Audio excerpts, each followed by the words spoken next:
The following is a fan-based discussion. All properties discussed are property of Toei Inc., Bandai, Hasbro, and Subaru Productions. Hello, everybody, and welcome to another Tokutalk.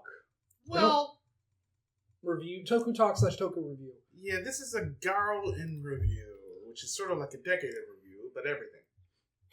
And because Garo's the first show we've caught up on. Yeah, In its entirety. at the moment, as of recording, this is... It's just crazy to think about. Yeah, we caught up on Garo. We just finished reviewing the movie. I mean, when you think about it, it's not that, when compared to everything else, it's not that long. I know, but still, to watch an entire franchise of something is Fair enough. an achievement. So yeah, we're going to talk about what we like about what Garo has done, what we don't like about what Garo has done, and what we hope to see in the future. That'll be a different video. Oh, really? I thought that's what this video was. That'll be a separate one. I thought that's what we were Well, now you know. Yeah, we're just going to talk about... And knowing is half the battle. Garo, we'll go by timelines simply because we can sort of condense it Fair. into those. So, shall we start with Koga's timeline? Yes, we'll start with The Koga's. Father, the Son, and the Holy Ghost timeline. That is how I like to call it now. It's factual. A lot of stuff in it. It's where the series started with Koga and him through season 2 and with his movie that came between the 2 seasons. And his son and the final movie with his son. A little bit of the Token flute. Well, actually, all of the Token flute. Pretty much anything that involves Jabby. Yeah, anything that involves Jabby, also Black Blood and Dragon Blood, because Zero. Because Zero is the lead of those. Yeah. That is a vast majority of the franchise. Most of it is him. Yeah. Yeah. Him and spin-offs from characters in his show. So, where do we start? It's a great portion of the show. Mm-hmm. At least the first 2 seasons. Season 4, yeah. But those first 2 seasons are very strong, very solid. Mm-hmm. Very good characterization for people. It made us care about who we saw. But at the same time, still balancing introducing us to this new world. Yeah. It's a very different world, unlike anything we had previously seen from Toku. Yeah. Leaning into the dark fantasy. Dark. Well, it is filmed at night. Yeah. Most of the Which is time. expensive. Yes. Like, that's one thing. You could really go into this and just try to describe it as a rated R version of Kamen Rider, almost. You could. Yeah. If you're trying to get somebody to start it, You could. who like watches Toku but hasn't heard of Garo, that's one way to describe it. Maybe it's not entirely accurate, but it's not entirely inaccurate. But I would also say it's much more dark fantasy than it is fantasy sci-fi. Yeah. Which is what Kamen Rider is. That's fair. I lost my train of thought. But it's still the same kind of concept on paper of one guy who can... One guy, occasionally a second guy will come in. Yeah.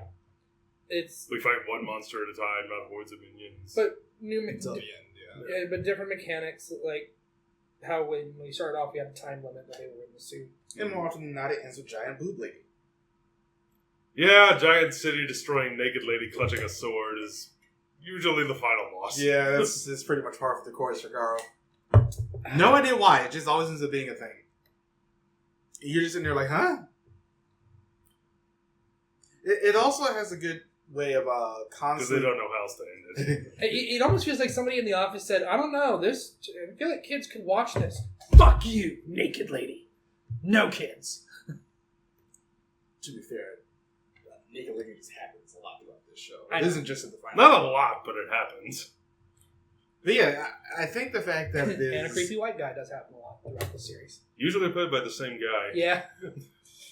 But yeah, That's why I said guy, singular. just the one. It's always Thin Camus. He's great, though. He is great. I think the thing that's I'll really never helps listen to it Twinkle Tinkle Little Star again, because fuck that. is the fact that since it Yeah. is continuous, it's just like, all right, you know exactly what order to watch this in. Mm-hmm. Unlike Rider, where outside of those first Showa ones, Yeah. and Kugadaki to It's our very episodic. This is much more connected. yeah, It's much less episodic. It is much more connected, but at the same time, I don't think you need to watch everything to get the full scope of what's going on. You can, but you don't have to. I don't think you do. I think you do. solely because of the fact that it all gets tied up It with depends. the movie. Yeah, it also depends on what season we're talking about, but it's really like in the first 2 I don't think seasons- you need to watch Dragon Blood to get the full concept of the movie. I would say I think Zero's a little bit removed. I'd say you don't even need to watch season 4. I think you do need to watch. I season don't 4. because I remembered so little about it and I was still perfectly fine. I think you do because at least to know who that's the the characters characters. are.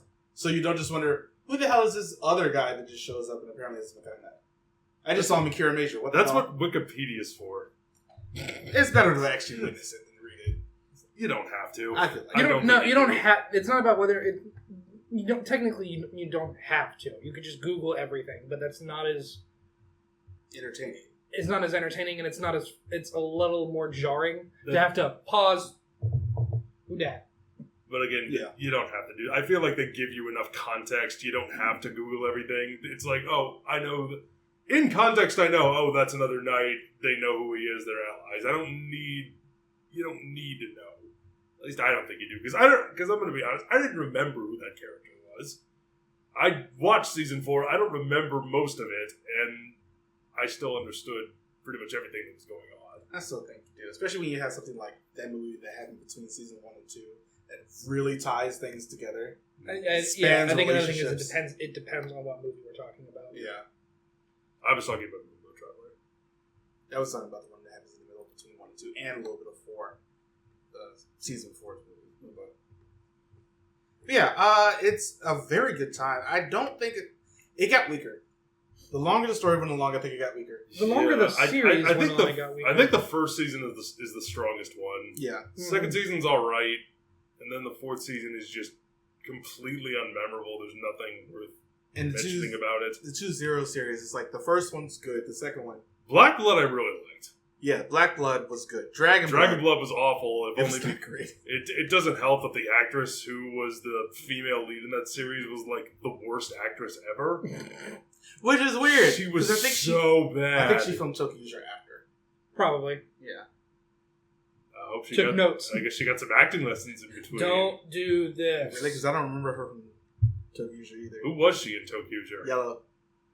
Well, She was better in that Yellow. than she was in this. No, Younger. She was better in that than she was she in was this. absolutely better. Yeah, than she was Tokyo. absolutely better. atrocious in Dragon She Blood. was so Just bad. so bad. It's not awful. But I still enjoyed Black Blood. So I really enjoyed Black Blood. yeah, that was a fun one. But yeah, I think that's On the whole, I think the acting in this particular timeline is very good. yeah. Koga's great, Kaoru's great. I think Zero is really good. I think Zero's probably the best one out of everybody, to be quite honest. The villain, especially Bargo, he's such a bastard man, but he's so handsome. and he's 60, but in the movie, he's just so pretty. Yeah. He is a pretty Oh, you old could man. you could cut glass on his eyebrows. You really could. My Very God. sharp. He turns your day. Anyway, let's talk about season 3's timeline. Season 3 is atrocious. It feels like they watched a bunch of shonen anime and were like, that let's do that. and not good shonen anime. Let's make that abundantly clear. No, I feel like they watched good shonen anime and they watched all of it. They watched the good stuff and were like, yeah, we can do that. And then they did. And then they tried and it's so bad. I think the weird thing is the fact It's that got one good action scene, but The only thing I don't remember because it's been so fucking long. How is he Garo again? it's a different timeline. Different timeline. Different timeline, different world, different rules. different universe. Because the time limit thing that's required for the suits is never mentioned in this. Yeah, that's right. It's the only time it's never mentioned, I believe. Yeah, the Ryugaverse is a completely and utterly separate thing. Yes, But I Ryuga is our lead this time. I think it took really Fucking enough hated everybody, almost everybody in that show. in season 3. Yeah, Really enough, I think with his timeline, it took sort of the opposite trajectory of Mm-hmm. the regular one Mm-hmm. because it was bad and then just got good. So Yeah, the complete and total utter opposite. yeah, At least for a while. even went all the way up to Jinga. That it took a dip for me. I thought it was still really good. But not in a horrible way. Yeah, Ryuga's verse, it starts off really poorly. Yeah, No it shit. started off really poorly to the point where I really wasn't looking forward to going into the next one. But then we get Goldstorm, both movie and show. One precedes the other, and man, it was great. Yeah, that was very good. Goldstorm was it's probably my second or third favorite Garo season. I think it's absolutely fantastic. I love Good. No. like can't disagree. they really stripped down the cast. It's just Ryuga and Ria now. Yeah. And the two of them are played so well this time. It's a much better script. The actors have amazing chemistry. Mm-hmm. We have Jenga. We have Tsukasa from Decade. Being Tsukasa. Being Nicolas Cage. And just hamming Not the bees. and just hamming the hell out of this role, eating up every second, chewing that scenery, and he's amazing. It's fantastic. It's got great action. It's got a really good supporting cast. It's so much fun. Yeah. It's a wonderful series. It is a one of my favorites. It's so strong. It's just like, let's just watch Decade be a little bit more of a bastard man this time. A little bit more? A very lot more. Like 100% Like, more. This is Decade Bastard Man levels. This is him in Garo. I'd say like more like up by the ceiling is where he is in Garo.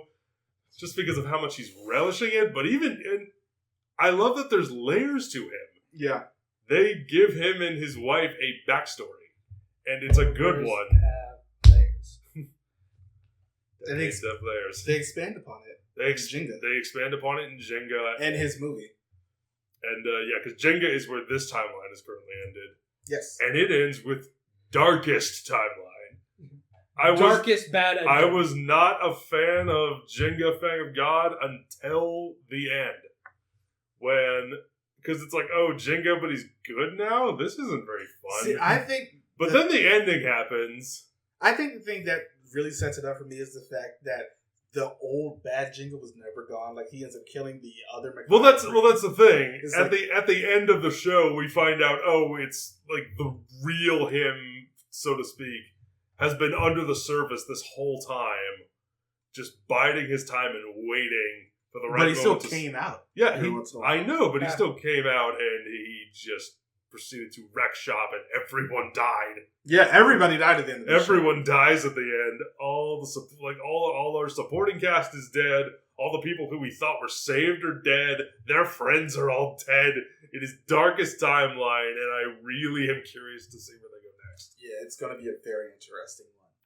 Mm-hmm. Before we get to the art, let's talk about the animes. Oh yeah, I was hoping we would. First season was good. First season, I think, is very good. Yeah. I love it. Had its weak moments. It does, and by moments I mean like arcs.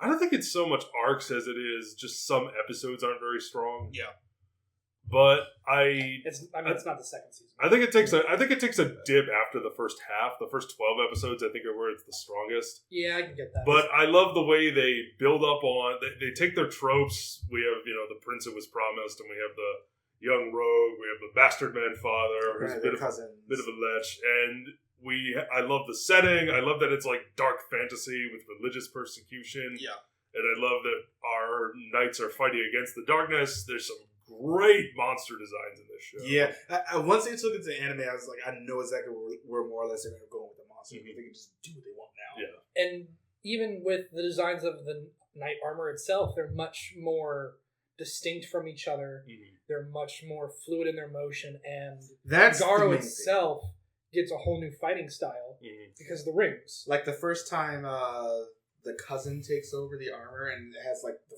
freaking JoJo moment of him just punching the hell out of the monster. Mm-hmm. It's kind of insane, by the way. I love that scene. Yeah, I was just like, I trusted this going into an animation style from the live action. The animation's good, so different. Oh yeah. The animation's good. It's nice and fluid. The art style, I think, is very good as well. Mendoza. No, it's not even Mendoza. It's Mendoza.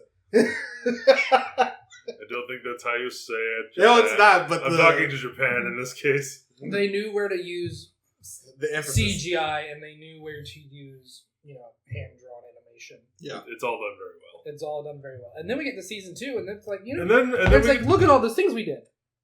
Throw it up there. Pretty much, because season 2, that's what we're on to, more feudal Japan setting for this one. Yeah.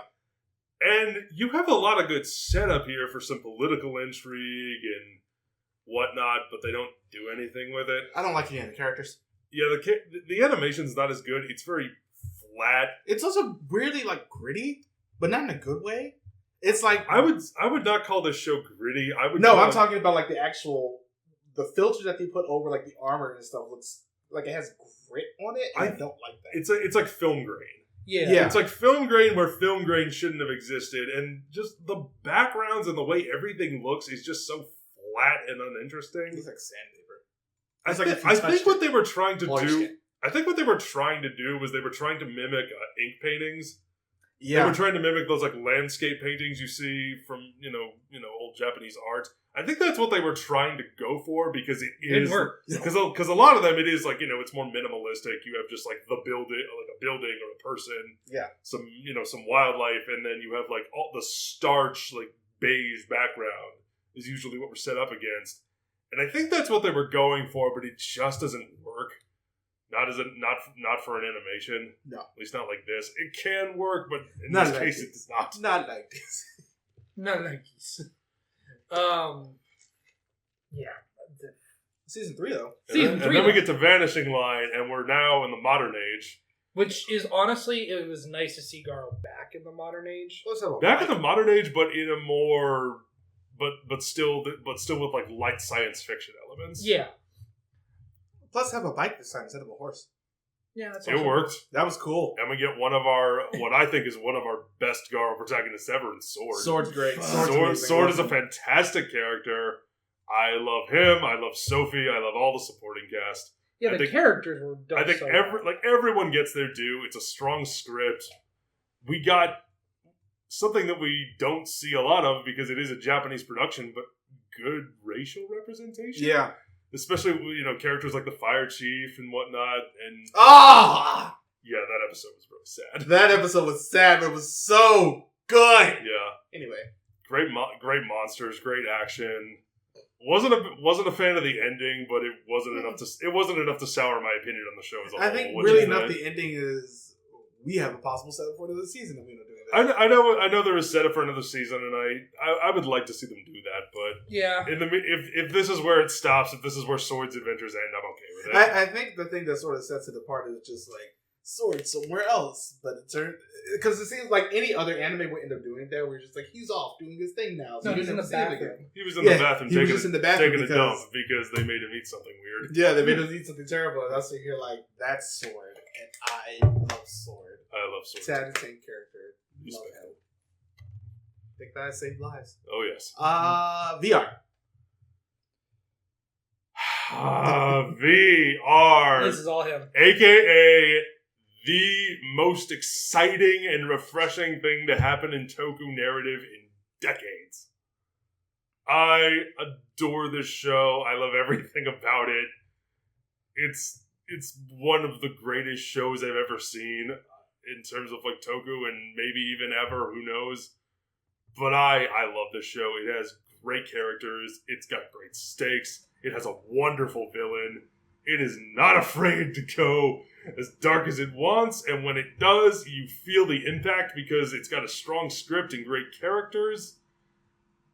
And the action is really solid, and the way they are able to play with the Toku formula and change things up is so refreshing and so interesting.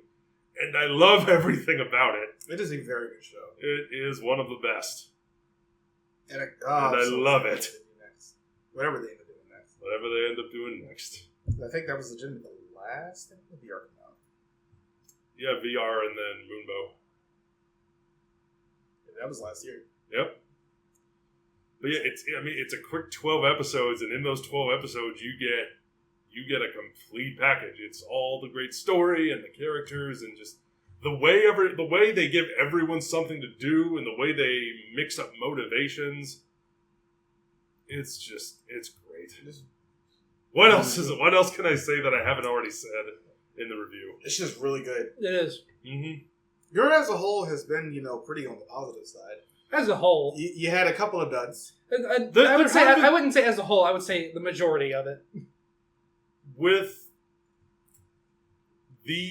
I think with Garo, the positives are so good, the highs are so high that the lows are just so easily forgiven. Yeah.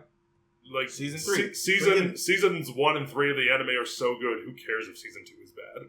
VR is so good. Who cares if the next thing they do is bad? I still have that.